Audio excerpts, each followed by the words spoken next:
Today we've been tasked with 2 jobs with our dig team, which we split up into 2. We've got a dig team working on this trail here, which is called Towball. The officially sanctioned trail that we're looking after is the Tayside Trial Association. The other dig team has actually moved on to a rogue trail which appeared in the past 2 or 3 weeks. We could have just shut it down.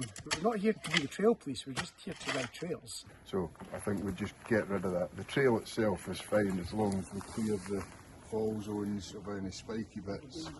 Why have we had to work on it? The main reason is safety. So the forestry have a kind of a stringent set of guidelines. If a trail is to be built, and it has to be with their permission because it's their land, not ours. A stringent set of kind of guidelines such as not using stakes, not using wood to build up features, not putting in mandatory gap jumps, not affecting other trails, especially official bridleways. This road trail had basically ticked off every do not box, which has put us in a predicament of, do we just ignore it? It's a new trail, we all love new trails, or do we acknowledge it's there and acknowledge it's got problems? But the moment you acknowledge there's a problem and you do nothing about it, just imagine like a feature had collapsed or somebody had fallen and landed on one of the dangerous stakes. Who's the liability for that? A lot of us are quite free thinking and put the blame on the rider, but that's not the reality of it when somebody's paralysed or ends up in court.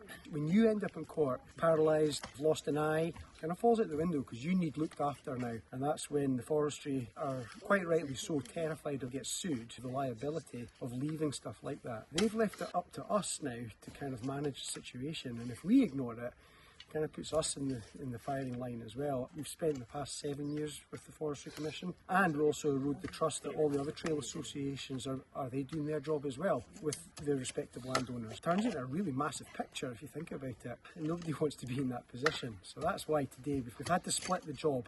The trail's in good condition and safe. That's what we're here for.